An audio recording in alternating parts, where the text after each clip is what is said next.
Sir क्या कहेंगे आज की प्रेस कॉन्फ्रेंस के? पहले तो ਤੁਹਾਡਾ ਧੰਨਵਾਦ कि ਜਿਹੜੇ मेरी आवाज़ ਨੂੰ पब्लिक तक एडमिनिस्ट्रेशन तक पहुँचाओगे। मैं सुरेंद्र सिंह इत्थे एक ड्राइवर हाँ और मैं ਤੁਹਾਨੂੰ थोड़ा बहुता ही ब्रीफ करांगा हेडलाइंस के उपर। बाकी ਤੁਹਾਨੂੰ पूरा आशीष जी दसणगे कि क्यों ये इलैक्शन साडी कोर्ट विच गई, क्यों रणजीत सिंह रैने ने 16 चों इलैक्शन 19 तक हुई सी, अगर उत्थे कंसर्निंग डिपार्टमेंट नूं आगाह कीता या नहीं कीता, इस बारे में अज इन्हां कोलों भी पुछांगा क्योंकि मैं भी इत्थे एक ड्राइवर हाँ।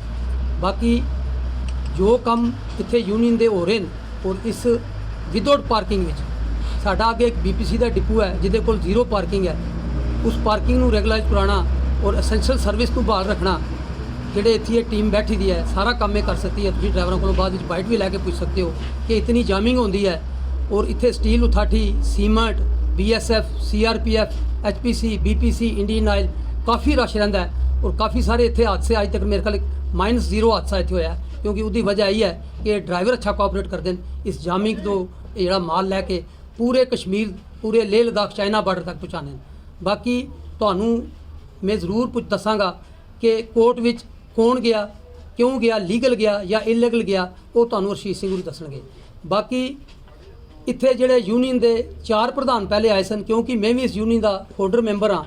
4 प्रधानों तो बाद रणजीत सिंह रैना 3 वारी यूनानी मसले ते जित के आए, 4 वारी 7 इलैक्शन होई, 4 वारी ये 95 तो लैके 4 वारी जी इलैक्शन इन्होंने इलैक्ट की है और 1/3 की मेजॉरिटी तो जिते हैं। अज भी 16 की इलैक्शन 1/3 मेजॉरिटी भी जिते हैं। अज मैं जरूर इन्होंने पूछांगे कि क्यों कि तुसी कंसर्निंग डिपार्टमेंट नूं आगाह कीता है या नहीं कीता है, वो तुहानू आशीष जी दसणगे। धन्यवाद।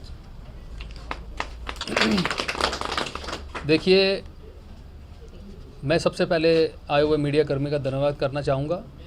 आज की जो हमारी प्रेस वार्ता है वो इस संदर्भ में है कि पिछले दिनों 2-4 दिन लगातार जो आपने देखा है कि टैंकर्स यूनियन को लेके एक फॉल्स प्रोपेगेंडा चलाया जा रहा है कि टैंकर यूनियन अपनी इलेक्शन नहीं होने दे पा रही। जैसे कि आप सब जानते हैं कि कोई भी जो इंस्टीट्यूट है, कोई भी जो एसोसिएशन है, वो कहीं ना कहीं रजिस्टर्ड है और टैंकर यूनियन भी उनमें से एक है कि टैंकर यूनियन की भी जो रजिस्ट्रेशन है वो एज आ ट्रेड यूनियन एक्ट के तहत 1926 एक्ट जो हमारा है उसके तहत ये रजिस्टर्ड बॉडी, तो जो रजिस्टर्ड हो जाती है वो कहीं ना कहीं उसकी जवाबदेही भी बनती है और वो अपने आप में ही कहीं ना कहीं गवर्नमेंट उसके ऊपर एक पैनी नज़र भी रखती है और गवर्नमेंट के अधीन होकर वो काम भी करती है।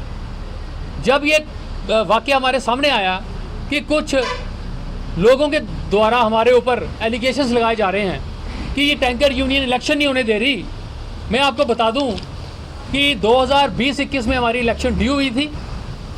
इस इलेक्शन का पीरियड 3 साल का था।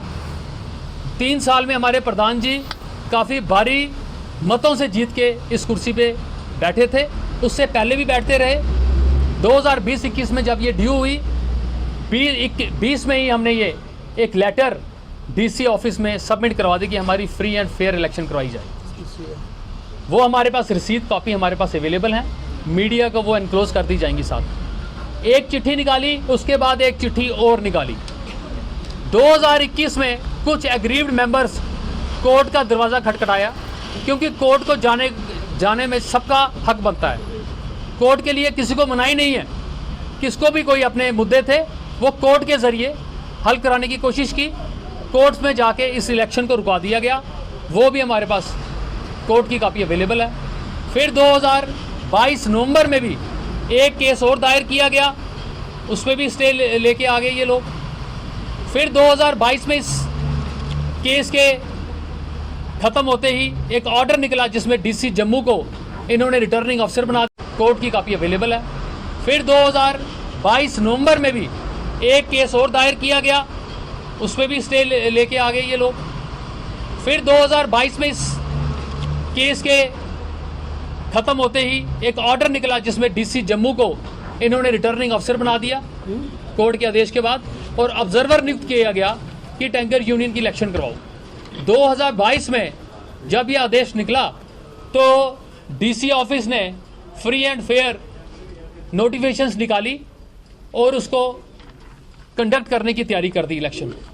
लेकिन ऑयल कंपनीज ने एक लेटर निकाली डीसी ऑफिस जम्मू को कि ये जो अभी जो हमारे ड्राइवर्स हैं वो ऑन व्हील्स हैं। वो मई का महीना था और वो सभी ड्राइवर्स ले के लिए डिप्यूटेड थे, इसलिए वो इलेक्शंस उस टाइम पे फिजिबल नहीं थी और एज पर एक्ट के तहत भी वो फिजिबल नहीं थी। एक्ट ये बोलता था इलेक्शन जब भी होगी वो जनवरी पीरियड में ही होगी, तो लिहाजा वो नोटिफिकेशन डी नोटिफाई कर दी गई डीसी द्वारा। फिर 2022 दिसंबर में जब ये दोबारा प्रोसेस चलाया गया इलेक्शन का, तो फिर एक पार्टी उठ के, उसको भी कोई इशू थे, फिर वो कोर्ट में जाके वहां से स्टे लेके आ जाती है। जब ये स्टे लाया जाता है फिर वो इलेक्शन प्रोसेस हाल्ट हो जाता है। 2023 तक ये चीज़ें ऐसी चलती रही और 2023 में फिर दोबारा से एक नोटिफिकेशन आया डीसी ऑफिस से और उसकी एक मतदाता सूची जारी की गई।